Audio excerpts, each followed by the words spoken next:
Olha o horário, já deu horário, hein? Vocês têm que estar chegando. Hoje eu vou fazer chamada para ter certeza que está todo mundo frequentando. Tá vendo? 3 dias é quase um curso. Se eu estivesse em alguma instituição, né, de ensino superior, nossa, já tinha um certificadozinho para entregar no final de 3 dias, né?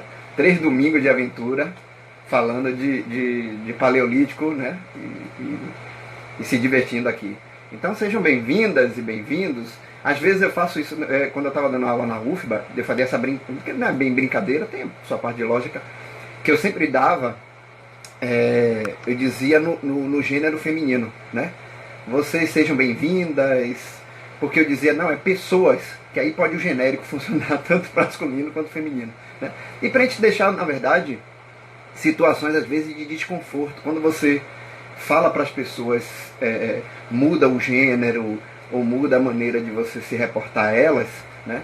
Isso causa certos desconfortos. Assim como deveriam nos causar desconfortos quando a gente tem leituras ou interpretações do gênero masculino como padrão, né? Esses dias todos a gente viu aqui, não só nos estudos que eu estou fazendo, lendo e tudo, vocês podem encontrar isso também em outros espaços, que o gênero masculino para a pré-história, para o período da pré-história, geralmente é o usado, né? Como se na verdade fosse o gênero padrão, e a gente sabe que foi o uso disso dessa maneira mesmo. Então, sejam bem-vindas. Passamos para o nosso 3º dia, né, desse assunto, as cavernas antes de Platão, né? Muita gente me questionou da questão do Platão, eu falei sobre o Platão só no começo, né? Tem mais sobre o Platão lá naquela outra live que eu fiz, que é a História Futura, né? E nessa eu quis fazer essa brincadeira com a lógica, a relação entre Platão, cavernas, sair da ignorância. E vocês sabem por quê? Falei nas outras 2 lives que a inspiração dessa live foi justamente os ocorridos políticos e os discursos usados por essas lideranças políticas, por esses administradores públicos, esses funcionários nossos, né, que demonstraram total ignorância, total despreparo para interceder em cima de áreas de conhecimento humano, né? Não à toa tivemos um presidente falando sobre cocô de índio, e como eu falei no domingo passado, eu repito nesse, né, o quanto que é importante a gente estudar todo e qualquer vestígio humano para encontrar nesse vestígio detalhes para a gente entender o passado. Então, senhor presidente, cocô de índio tem mais funcionalidade do que você imagina. E a destruição do ambiente natural, né, dos espaços e das áreas, e como isso está atrelado, e nesse 3º dia eu vou pegar pesado justamente nessa parte, que é a ideia de que todos esses afastamentos, esses abandonos, essa maneira de interpretar os estudos da pré-história no Brasil, elas são fruto de racismo. Racismo mesmo, né? Nós estamos vendo, na verdade, que todo esse abandono de uma busca de uma origem aqui, diferente do que vocês veriam em qualquer outro país, se a gente estivesse na Itália e quisesse se formar os estados nacionais, ia se buscar o passado desses italianos. Os gregos fizeram isso buscando o passado da Grécia. Todos os estados nacionais, no fim da Idade Média, precisavam rever a origem do seu povo. A França foi atrás dos francos, né, para poder construir a sua identidade. Então todos os países nacionais passaram por esse processo. E que é um processo de legitimação de identidade. Eu vou procurar nos meus antepassados a legitimação da minha identidade. E aqui nas Américas a coisa acontece um pouquinho diferente. Por quê? Essa busca de legitimidade, ela vai esbarrar numa questão que é: o branco só veio em 1500. Então, antes de 1500, o que nós vamos ter são populações indígenas, né? Que eu poderia usar o termo autóctone, mas para algumas pessoas é um termo meio equivocado, porque também são ondas migratórias, né? Mas esse procurar a origem no Brasil, qual é a nossa origem no Brasil, qual é a nossa identidade enquanto povo, vai esbarrar na ideia de procurar uma pré-história, procurar um passado cada vez mais antepassado. Então a ocupação das Américas, ela é um questionamento principalmente das heranças coloniais. Então você vai ver os Estados Unidos meio que fazendo muxoxo para procurar suas origens, você vai ver o Brasil fazendo muxoxo para procurar suas origens, porque nós estamos falando de estados nacionais tardios, né? Nações que foram criadas depois de processos coloniais, e que esses processos coloniais construíram a ideia de que a herança seria uma mistura. A herança seria a origem do português lá, a origem do espanhol. A herança estaria atrelada a uma mistura harmoniosa que aconteceu. A gente sabe que isso é uma balela, não aconteceu a mistura dessa forma, né? Nós somos um povo construído, construído sim por uma mistura, mas não foi uma mistura harmoniosa, não foi uma mistura bonita, não foi uma mistura desejada e querida por todos os seus participantes, né? Escravizamos populações de mulheres e homens negros da África e massacramos populações indígenas. Eu digo, quando eu uso o termo nós massacramos, nós enquanto aqueles que entendem a identidade brasileira como resquício direto de um mundo europeu colonizador, né? Então, o que era esse mundo aqui no Brasil antes da chegada do português? O português só chega em 1500, né? O que é esse mundo antes mesmo da interferência dos africanos escravizados? Nós temos diversas teorias e eu vou apresentar algumas delas para vocês, né? Quando esses portugueses chegaram aqui, já existiam indivíduos aqui no Brasil, e não só aqui no Brasil, como em toda a América. A América já estava povoada, né? Uma das maiores teorias que se tem, é a teoria mais vigente, mais usada e mais repetida, e ainda uma teoria que tem força, é a chamada do Estreito de Bering, né? E nesse Estreito de Bering, que fica lá acima do Canadá, que consegue ligar através de camadas de gelo a Ásia com as Américas, seria o processo de chegada dos primeiros seres humanos. Por que eu estou dizendo processo de chegada dos primeiros seres humanos? Aqui não tinha seres humanos nascidos na Terra? Lembra que a gente viu na aula anterior que havia uma expansão desses primeiros primatas e desses primeiros hominíneos a partir da África, né? E eles colonizando o resto do mundo, colonizando a Europa. A gente viu que a gente passou pelos homens de Neandertal, né, pelos humanos de Neandertal, né, e depois os humanos de Cro-Magnon ocuparam aquelas regiões em competição com o Neandertal. Ocuparam regiões da Ásia, ocuparam regiões do que seria a Rússia, do que seria o sul asiático. Então nós temos vestígios que mostram, né, que essa humanidade surgiu, né, a partir da África e ocupou a região das Américas. Então, como foi que essa ocupação ocorreu? Essa ocupação ocorre, primeira teoria, né, através do chamado Estreito de Bering, né? Esses indivíduos humanos, esses primeiros Homo sapiens, eles vão atravessar o Estreito de Bering e chegar nas Américas e ocupar as Américas em diversas ondas, né? São vários grupos humanos que vão chegando. Esse Estreito de Bering é o mais conhecido, ainda é o mais aceito como teoria plausível da ocupação das Américas. Outra teoria que se tem, não tão plausível e que causa alguns desconfortos com teóricos mais ortodoxos, mais tradicionalistas, é a chamada teoria dos navegadores malaios polonésios. A ideia de que nós também podemos ter uma ocupação aqui das Américas através de pequenas navegações, né? Existe uma pesquisadora, uma paleoantropóloga que pesa muito nessa informação, nessa ideia, que é a Nied Guidon, justamente porque ela vai dizer, gente, como é que você pode pensar que os indivíduos vão construir tecnologias? Eu digo, quando construir tecnologias, é roupa, artefatos, técnicas de andar no gelo para atravessar uma região gélida, que é o Estreito de Bering. Como é que eles teriam chegariam a um nível intelectual, construtivo, cultural de ter essa tecnologia e não teriam uma tecnologia para fazer um barco, né? Uma jangada, né? Então, na verdade, essa teoria dos navegadores malaios polonésios, ela tem bastante lógica, né? Ela é plausível, tão plausível quanto a teoria do Estreito de Bering, né? Então a Nied Guidon, ela tem, não é dela essa teoria, e outros paleoantropólogos também dividem essa ideia. Os Estados Unidos vai pesar uma força na ocupação da América do Norte, né? Curioso, né? Eles matam os índios, eles expulsam os índios, eles fazem a miséria toda com os índios, inclusive até hoje, mas eles continuam tentando buscar uma origem, uma espécie de sacralizada deles. Então vão ter os chamados vestígios de pré-Clovis, ou de Clovis, né? Que é essa cultura Clovis, que vai ocupar boa parte ali dos Estados Unidos e do México, né? E terão vários sítios para dizer que os primeiros seres humanos ocuparam justamente aquelas áreas. Isso vai corroborar com a teoria do Estreito de Bering, porque se os primeiros seres humanos estão ocupando a América do Norte, depois a América Central, depois a América do Sul, essas rotas elas ficam mais plausíveis, né? Mas vamos voltar um pouquinho. Na verdade, eu vou voltar até bastante para a gente entender algumas condutas que ocorrem aqui no Brasil, né? Em 1840, aqui no Brasil, já havia um processo de busca das origens. Acho que eu vou falar desse processo de busca das origens. Eu acho que acaba sendo melhor. Estamos falando de estados nacionais, não é?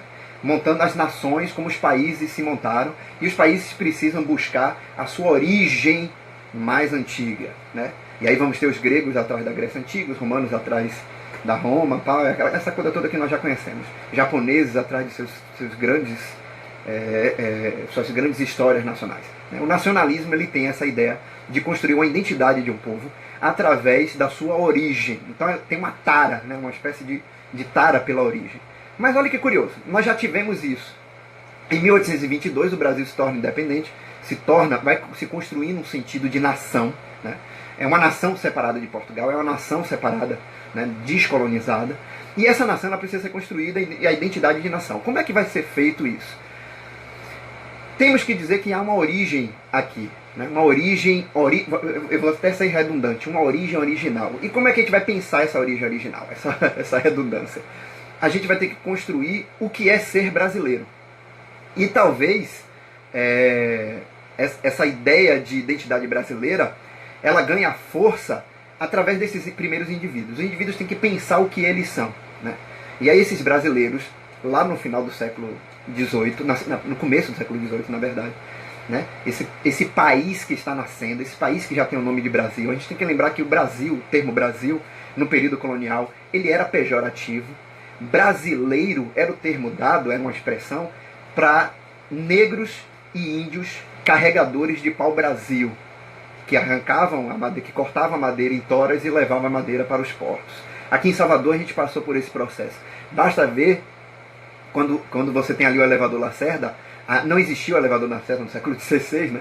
E aí os escravizados desciam a ladeira da montanha e desciam uma escadaria que ia até a igreja da Conceição da Praia. Atrás da igreja da Conceição da Praia tem uma escadaria que era descida por ali.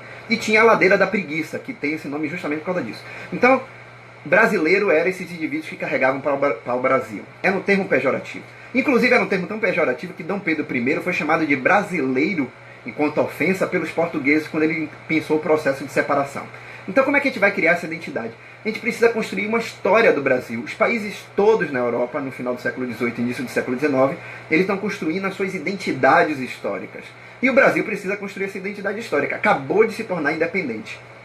Então não dá para construir a identidade pensando no seu colonizador, né? Ainda é um país que massacra e persegue índios. Então não dá para pensar o índio como uma origem. E é um país que escraviza ainda. O período de 1822, o primeiro império e o segundo império foram marcados pelo processo ainda de escravidão no Brasil. O Brasil foi um dos últimos, se eu não me engano foi o último país, né, a manter o regime de escravidão. Então a gente precisa construir uma identidade do Brasil. A gente precisa ter um primeiro historiador que vai dizer como é que a história do Brasil se forma. E aí na época, o Instituto Geográfico e Histórico Brasileiro, né, que tinha como um dos seus membros Dom Pedro II, né, de grande importância, lançou um concurso para fazer a história do Brasil. Um concurso, né? Ia ganhar um prêmio quem fizesse um texto sobre a história do Brasil. E é óbvio que de todos aqueles brasileiros intelectuais que estão construindo esse texto, quem vai ganhar esse concurso é um alemão chamado Karl von Martius. Ele vai escrever um texto, uma dissertação científica, chamada Como se deve escrever a história do Brasil. Olha que curioso, é um alemão que vai ensinar o brasileiro em 1843 como é que se escreve a história do Brasil, né? E aí ele vai escrever um texto que ele vai dizer que o Brasil, olha que curioso, o Brasil, ele é a formação dos três povos, índios, negros e portugueses, formaram o que é o Brasil. Então o Brasil, ele foi salvo pela mistura. Quanto mais misturou, melhorou a situação. Até porque, o von Martius vai seguir essa lógica, né? O Brasil, antes dos portugueses, era uma terra perdida. Porque os índios que os portugueses encontraram, de acordo com a teoria do von Martius, uma teoria baseada na biologia, né? Esses índios não poderiam ser coisa boa, Até porque já teve o Império Inca, o Império Azteca, o Império Maia, e todos esses impérios mostram que existiram grandiosas civilizações nas Américas, menos no Brasil. O Brasil seria uma terra de pequenos índios perdidos, né? Então o Martius ele vai dizer o seguinte: esses índios aí, é uma teoria chamada teoria degenerativa. Esses índios que a gente tem no Brasil, eles são os resquícios degenerativos de um povo grandioso que a gente teve no passado e que se perdeu. Inclusive que esse povo era capaz até de ser branco. Inclusive esse povo era capaz de ser os antigos perdidos... como é o nome da cidade, meu Deus? Atlântida, né? O povo de Atlântida, que teria se perdido e caído aqui, formado a nação nas Américas, e teria se degenerado até virar o índio. Percebeu a racialização, o racismo em cima dessa teoria, né? Mas ele lança em 1843 o livro. Depois o Hagen vai lançar em 1854 um livro chamado História Geral do Brasil, Francisco Adolfo Van Hagen, né? E aí ele vai inserir parte dessa estrutura de que nós teríamos uma herança degenerativa do índio, uma herança também degenerativa das populações negras, né? Que droga forte que esse homem usou. Eles usaram diversas drogas. Na verdade, eles vão usar diversas teorias, e eu vou dizer as teorias que eles usaram para vocês. Primeiro, a gente vai ter um documento aqui no Brasil, um documento do período colonial, que ele é trazido de volta pelo Instituto Geográfico e Histórico do Brasil, chamado Manuscrito 512. É um documento feito por bandeirantes, né? Onde esses bandeirantes, eles iriam dizer que o documento foi encontrado em 1830. Esse documento é de ai meu Deus, eu tenho um artigo sobre isso, vai sair numa revista agora um artigo sobre isso, do evento de paleografia que eu participei. Mas voltando a esse documento, esse manuscrito 512, ele narra o encontro que os bandeirantes tiveram com uma cidade romana no interior da Bahia. Exatamente isso que vocês ouviram. Documento, eu trabalhei com esse documento, eu fiz um artigo sobre esse documento. O documento não é uma falsificação, o documento é um documento do período mesmo, né? E esse documento narra a chegada dos indivíduos no interior da Bahia, na região depois do Recôncavo, perto do rio Una, né? De uma cidade romana, em que existiam vestígios, né, da ocupação dos romanos nessa cidade. Esse documento ficou perdido nos arquivos, e ele foi restabelecido pela Biblioteca da Corte em 1830, e depois ele é usado pelo Instituto Geográfico e Histórico do Brasileiro, justamente para justificar o seguinte: a gente tem uma herança bonita lá no passado, romana até. Se tinha uma cidade romana que eles encontraram, o documento descreve moedas romanas que foram encontradas nessa cidade. É uma cidade abandonada no interior da Bahia, né? Que até hoje, se vocês estão achando que é maluquice o que eu estou dizendo, até hoje, inclusive rolou um boato, eu nem sei se é verdadeiro, estou doido para descobrir se esse boato é verdadeiro, de que o nosso atual ministro da Educação chegou a tentar procurar essa cidade romana para mostrar que o Brasil tem uma herança mais bonita e branca do que a do índio, do que a do negro, né? Claro que ninguém nunca achou essa droga da cidade romana, né? Vários pensadores do final do século XIX tentaram achar essa herança pré-cabraliana civilizatória e nunca encontraram, né? Chegaram a usar a Pedra da Gávea. Quem é do Rio, quem conhece o Rio de Janeiro, sabe que tem uma história da Pedra da Gávea, de que na Pedra da Gávea tem inscrições fenícias na pedra. Eu fui até a Pedra da Gávea, subi aquela desgraça, morrendo de medo, e eu digo para vocês, não tem inscrição fenícia nenhuma na Pedra da Gávea. Tem erosões na rocha que causam fissuras, e que esses indivíduos encontraram naquela fissura inscrições fenícias. Né? Bem um exercício de pareidolia. Pareidolia é aquela coisa que quando você olha para uma nuvem e você vê o que você quer ver do diabo da nuvem, né? Nossa, eu estou olhando para a nuvem e estou vendo um cachorro. Aí o outro diz, eu estou olhando para a nuvem e estou vendo um jumento, né? Eu estou olhando para a presidência do Brasil. Enfim, e aí esses indivíduos fizeram todo um percurso. Um indivíduo chamado Lindolfo Rocha chegou a escrever um texto, né? Dizendo que existiam zonas não encontradas no interior da Bahia. O Herman Cruz falou sobre esse documento do 512, né? que seriam. Eu li o documento é verdadeiro, mas eu vou lhe dizer o que acontece. O documento ele é uma fake news da época. Ele foi feito pelos bandeirantes para enganar o império, enganar a coroa, na verdade império não, o reinado, né? Ainda, o Brasil ainda está no período colonial. O documento do bandeirante era uma falsificação, era uma enganação, era uma culhuda, era um baratino, como se diz na Bahia, para conseguir dinheiro para as expedições, porque as expedições ganhavam dinheiro da coroa, né, para poder perseguir indígenas. As próprias bandeiras são isso, né? E é óbvio que não deu certo, a coroa não mandou dinheiro nenhum para o cara. O cara, na verdade, teve acesso a essas informações sobre cidades romanas, porque um dos indivíduos que fazia parte da bandeira, né, do grupo de bandeirantes, era um cara que tinha ido em Roma e tinha feito anotações num caderninho. Era um estudioso, era um naturalista, estudioso da época. E aí o cara fez uso desse documento, dessas informações, para falsificar um documento, né? Manuscrito 512. Tem um texto meu, mas ele está ainda no prelo, não foi publicado. Eu coloquei sobre isso. Se procurar na internet, acha com facilidade manuscrito. Inclusive, acha um manuscrito para ler, né? Tá, é um ótimo exercício de paleografia. Mas voltando ao que nós temos. Então nós temos esse tipo de origem construída. Ora nenhuma esses pensadores, o Instituto Histórico Geográfico Brasileiro, ora nenhuma queria uma origem brasileira vinculada aos índios. Por isso que eles precisavam construir uma ideia de que aqui tinha romano, aqui tinha fenício, aqui tinha o diabo, mas não vamos dar, a ideia pelo menos que eles tinham, de não dar valor a essas origens indígenas. E nós somos, aqui no Brasil, se a gente pensar na origem das origens, nós somos, né, herdeiros dessas massas de hominídeos que atravessaram ou o Estreito de Bering ou vieram através dessas navegações na teoria dos Malaio-Polinésios, né? Então, em 1840, ainda nesse processo que eu acabei de contar a vocês, do Instituto querendo legitimar uma origem brasileira que não fosse de índio, que fosse de romano, que fosse do diabo 4, né? O Peter William Land, né, ele vai encontrar uma quantidade de artefatos e ossos numa região de Minas Gerais, que é na região de Lagoa Santa. E ele vai dar todas essas características já em 1840 desses primeiros hominíneos encontrados na região de Lagoa Santa. Isso em 1840. Né?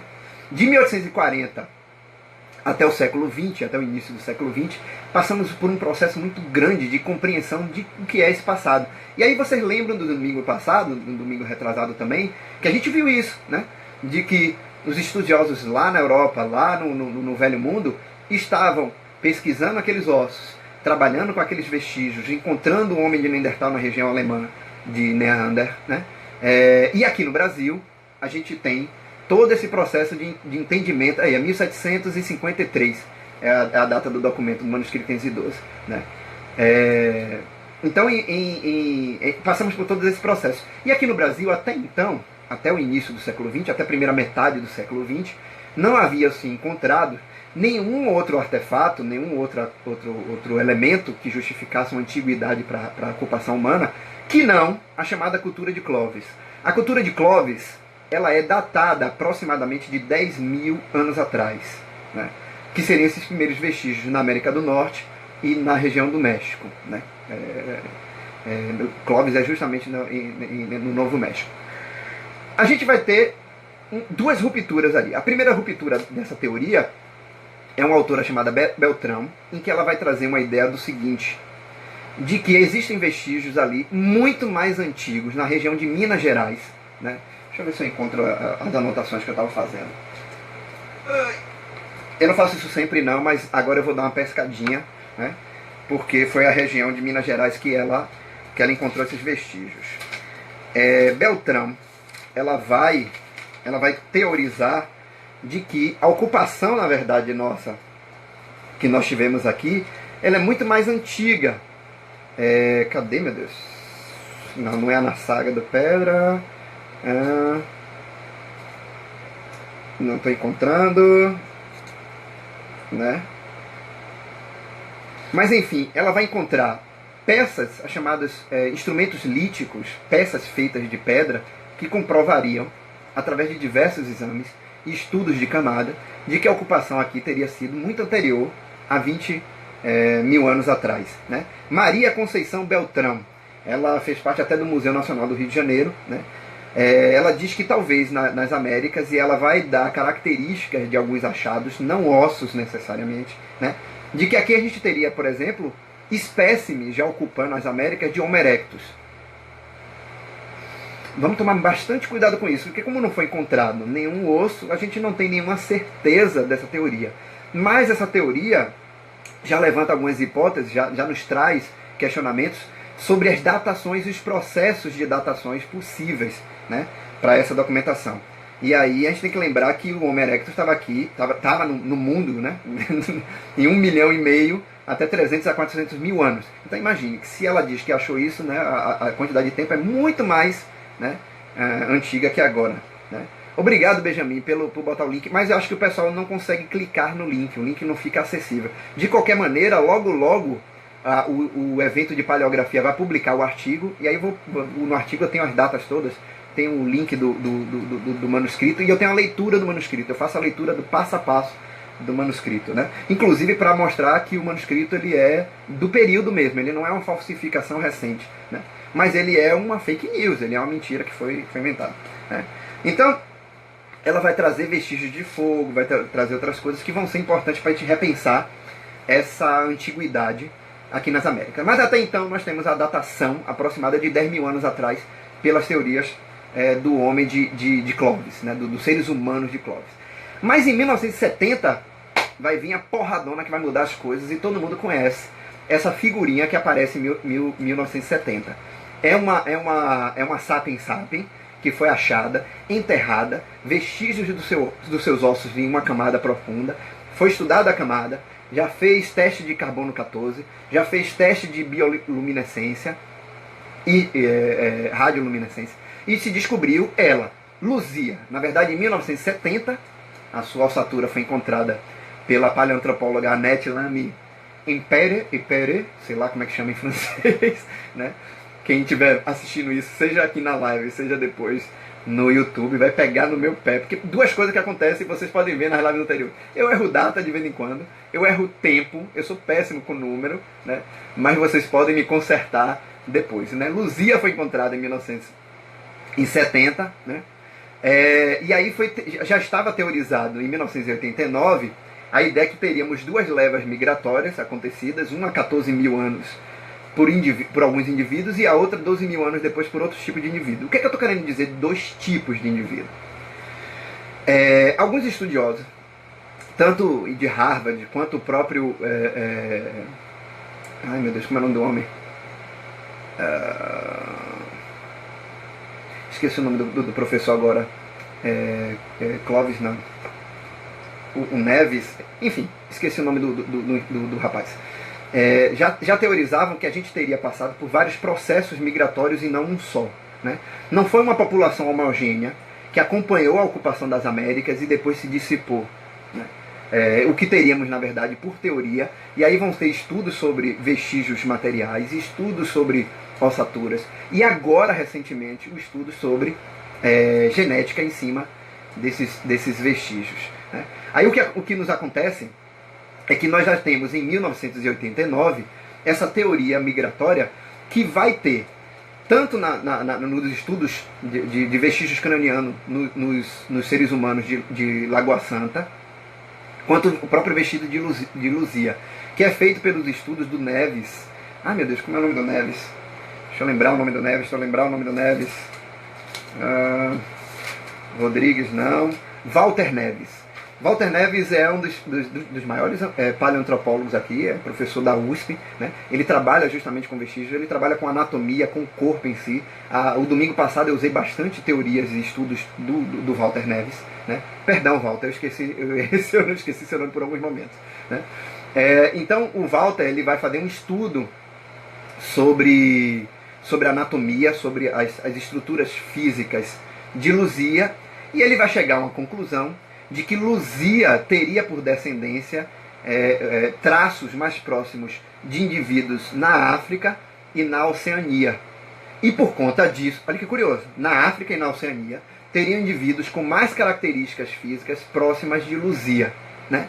Enquanto os outros seres humanos encontrados aqui, a da cultura Clovis e dos achados de Lagoa Santa, eles teriam características físicas mais próximas de asiáticos. Então já vai se teorizar, em 1989, a ideia que nós tivemos pelo menos duas levas migratórias.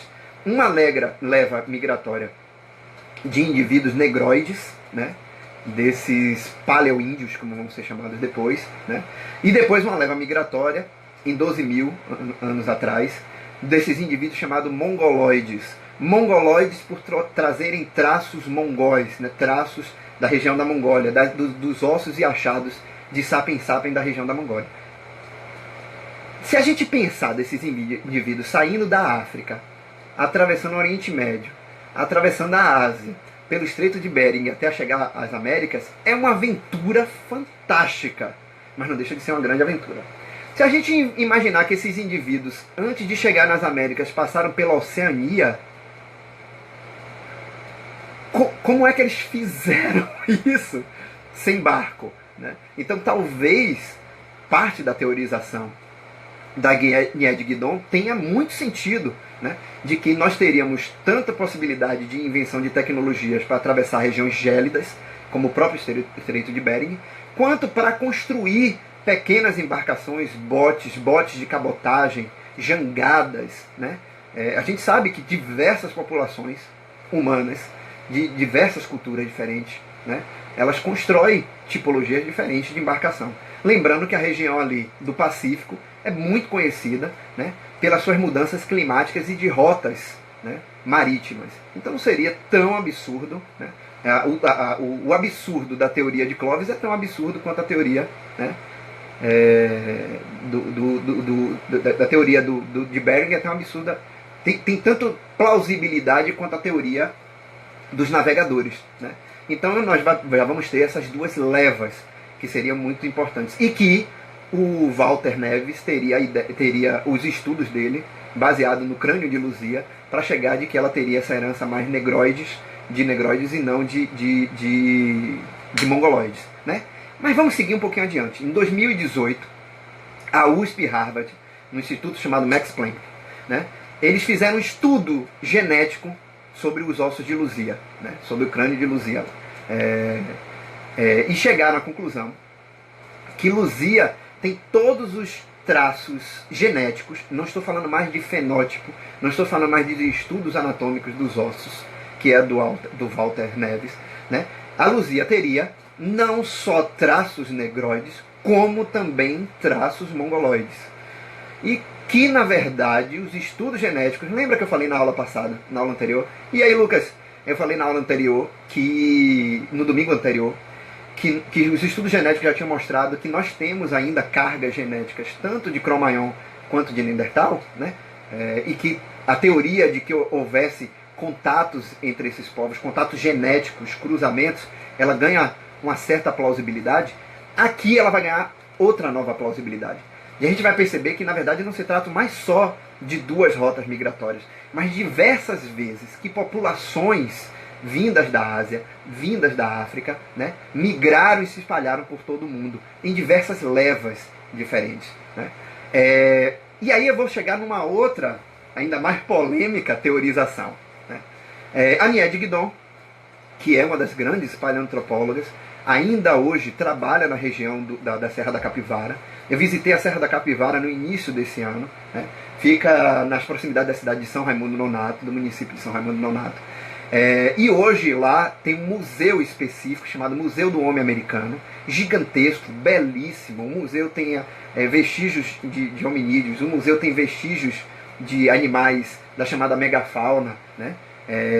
E aí a Nied, dentre diversas teorias e dentro desse acervo todo que ela já tem de indivíduos com o tempo comprovado, né, comprovado pelo carbono 14, né, ou chamado radiocarbono C14, que tem uma potência de aproximadamente 50 mil anos. Então os estudos de carbono 14 já comprovaram de que pelo menos entre 14 mil de 14 a 10 mil anos atrás, esses indivíduos já estavam ocupando a região, por exemplo, daqui no Nordeste. Né? A chamada ressonância elétrica de luminescência, que é outra técnica para se estudar o passado. Essa é um pouquinho mais né, que ela consegue uma datação mais precisa. A outra tipologia de datação, que é por rádio potássio, por potássio, que pode chegar até 200 mil anos atrás. Ou seja, todos esses estudos que já estão sendo feitos, eles já comprovam de que pelo menos 14 mil anos para cá, né, 14 mil anos atrás, já existiam populações humanas ocupando as Américas, ocupando principalmente aqui o Brasil, América do Sul, né, essas regiões. Né?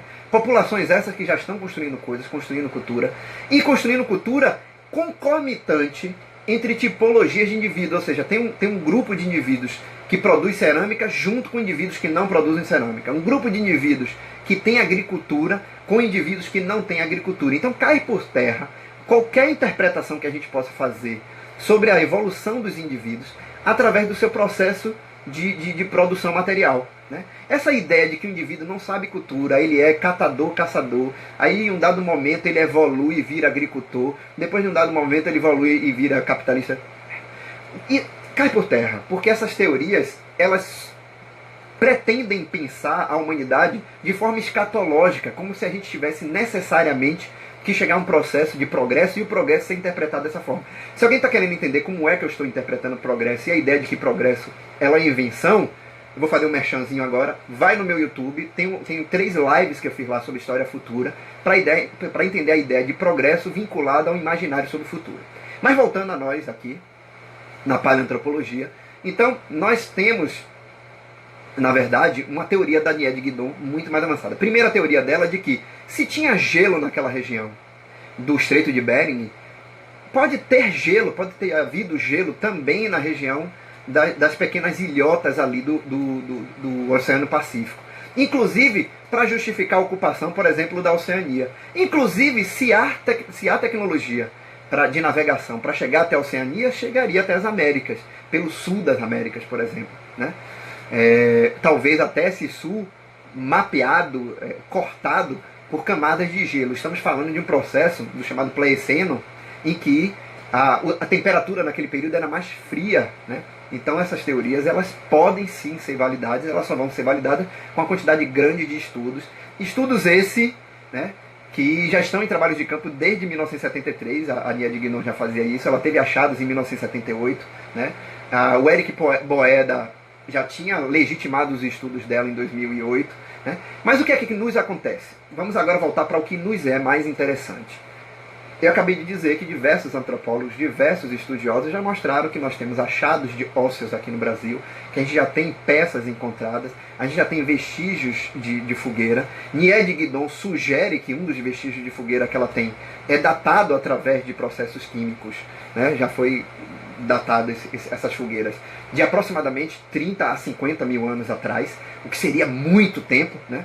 Lembrando que a humanidade está, nós sapiens estamos desde 200 para abaixo de 200 mil anos atrás para cá, desculpem. Então, nós já temos uma herança belíssima, nós já temos uma herança em vestígios, nós já temos uma paleoantropologia que tem conhecimento, tem técnica, tem método para estudar todos esses sítios, esses acervos.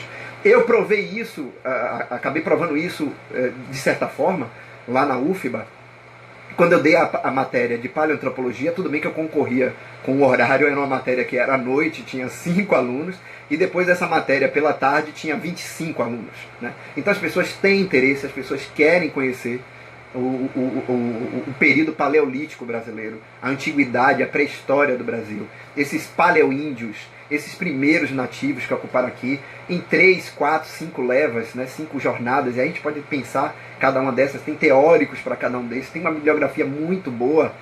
Parte dessa bibliografia que eu usei, por exemplo, é do Pedro Paulo Funari, né, que tem um livro que, para quem não é da área, acaba sendo um livro pedagógico muito útil, né, instrumental para se estudar isso. E hoje nós não temos, por exemplo, em cursos de história, essa visibilidade ao período de pré-história. Primeiro ponto negativo. Segundo, as pessoas não têm ideia de que nós temos um passado tão grande. Outro ponto negativo. Terceiro, as pessoas não têm ideia de que tem tecnologia, estudiosos e tudo mais, e que estão se esforçando para isso. O Parque da Serra da Capivara, o Museu do Homem Americano, sofre terrivelmente o descaso dos últimos tempos, nos últimos governos, né? Principalmente no atual governo. que visivelmente odeia academia, odeia intelectuais, odeia estudiosos. Né? Nied Guidon, o Anderson tá aí, ele fez a viagem comigo, ele pode me consertar se eu estiver equivocado. Mas ela nos relatou, em visita que fizemos lá, que num espaço que tinha mais de 100, era mais de 100, 170 funcionários, não era, Anderson? Nós tivemos num espaço com mais de 100 trabalhadores para tomar conta do parque, né? No período que a gente fez a visita agora, em janeiro, eram 7 trabalhadores. Quer dizer, de mais de 100 para 7 trabalhadores. Cortes de verba, cortes de incentivo aos estudos naquele período. As pessoas estão estudando lá, trabalhando, fazendo seus estudos com muito esforço, tomando conta ao máximo que pode de tudo, com pouco dinheiro. E aí nós estamos passando por um processo político que já faz isso com instituições de ensino, com a própria UFBA, quiçá fazer isso com um sítio arqueológico, talvez um dos mais antigos que nós temos, um espaço, né, que sofre, não, como o Anderson está falando, não só o sucateamento da administração pública, mas o descaso da própria sociedade. Mas eu acho que talvez o mais triste de tudo isso seja culpa não só do governo, que visivelmente odeia, né, os estudos, a intelectualidade, e que tem, óbvio, intenções, como eu acabei de falar para vocês em toda essa minha fala, intenções raciais atreladas a isso. Porque se a gente for estudar cada vez mais as heranças que nós temos antes da chegada de Cabral, nós estamos dando valor a populações indígenas, aos indígenas originários, aos paleoíndios, né? Por mais que esse termo possa ser possível de se consertar, nós estamos incentivando, através desse silenciamento e dessa ocultação de conhecimentos, nós estamos incentivando passar a boiada em cima dessas áreas, desses espaços da natureza, né? Então, na verdade, essas minhas 3 lives, dividir isso com vocês, além de ser um processo terapêutico para minha posição de professor, que tem me causado bastante tristeza, não só pelo isolamento, né, por coisas que me ocorreram na passagem do ano, no final do ano passado para o início desse ano, que além disso, além de eu poder servir dessa maneira na passagem de conhecimento, que essas 3 lives também sirvam para a gente entender que nós temos uma história muito maravilhosa, escondida dos meios de comunicação, dos espaços, né? Quando os estudos sobre Luzia foram feitos, Luzia virou celebridade nos jornais. Depois ela foi esquecida. E agora, com o incêndio medonho que sofremos no Museu Nacional, Luzia foi trazida de volta ao centro da atenção da mídia, mas de uma forma negativa, né? De ter sido parte do processo de perda do incêndio, né? Mas que o crânio dela foi encontrado, mesmo despedaçado, e foi rejuntado, né? Então, nós precisamos conhecer os acervos que nós temos, porque toda vez que a gente vai viajar para o Egito, para a Europa, para o diabo que seja, todos vocês vão visitar lá os acervos dos outros povos, né? Dos outros espaços nacionais. E por que não a gente fazer a mesma coisa com o nosso Brasil, né? Quantas pessoas, inclusive nessa live, chegou a 30, passamos de 30 pessoas assistindo, quantas pessoas nessa live foram à Serra da Capivara, né? Ao Museu do Homem Americano? Quantas pessoas aqui conhecem esse passado? E na verdade vocês não conhecem esse passado, não é uma culpa direta a vocês, mas uma culpa da própria estrutura que não valoriza esses espaços. Então, esses estudos ocorrem, ainda estão ocorrendo. Eu fiz um exercício na minha turma do ano passado para ver o quanto que a gente até não só conhece pouco, como dá pouco valor, mesmo nós da área de história, mesmo nós historiadores. Aí eu faço uma autocrítica, né? Quantas vezes nós pegamos livros de história e toda... Ó, William, beijo, William. Toda vez que pegamos livro de história... William, vai estudar livro de história que você vai me dizer depois se tem isso que eu vou falar agora, viu? No seu livro de história, né? É meu sobrinho ali, ó, William Simonetti.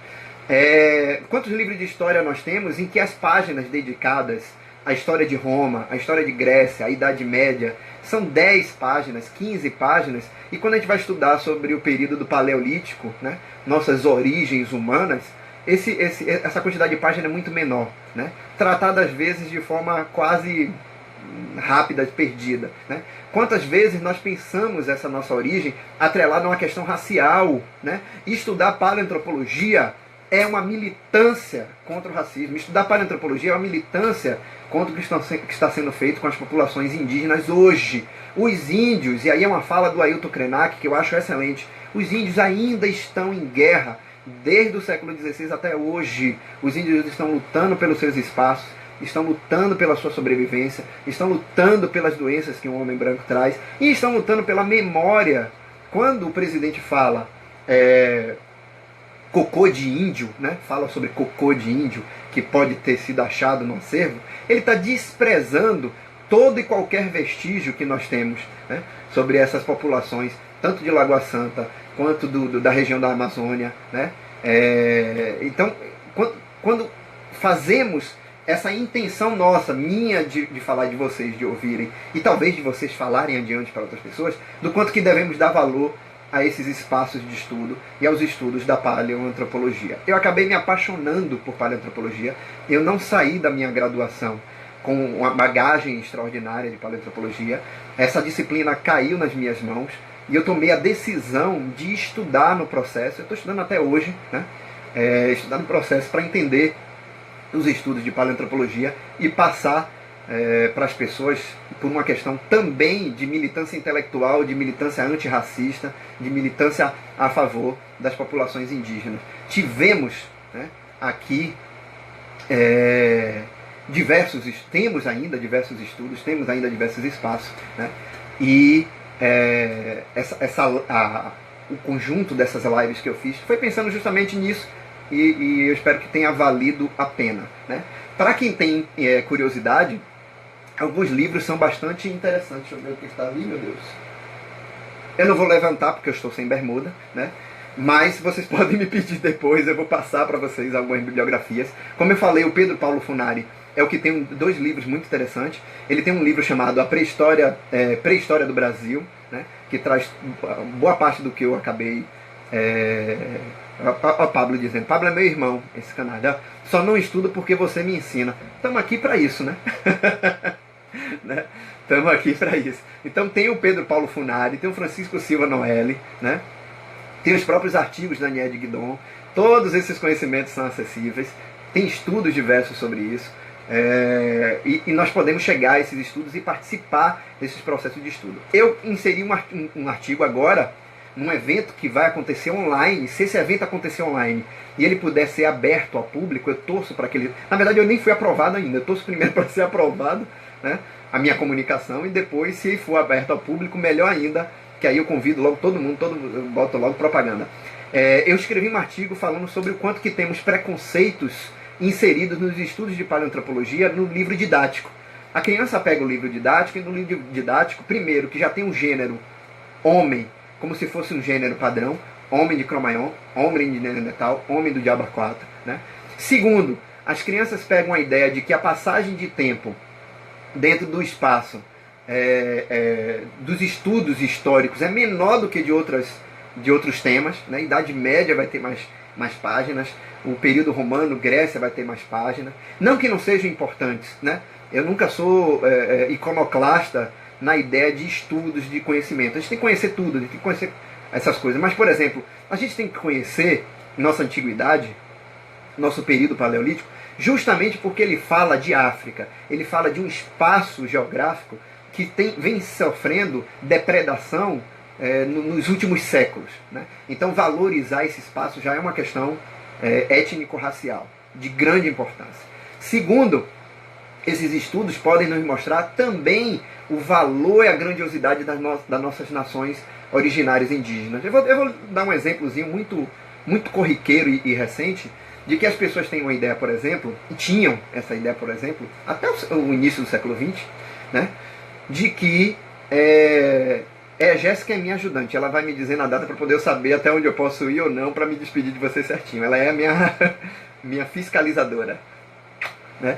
Então, como eu ia dizendo, nós temos aqui nas Américas, né, essa herança paleo-índia de grande importância, né? Essa herança paleo-índia que nós temos aqui, ela vai nos possibilitar reaver as maneiras que nós interpretamos o nosso passado. Até então, o que se tinha no início do século XX era a ideia de que, bem parecida com a do Martius, né, que eu falei agora há pouco, a ideia de que nossos povos aqui eram degenerados, eram perdidos, né? Eram povos que não evoluíram, não tiveram evolução técnica, não constituíram impérios, né?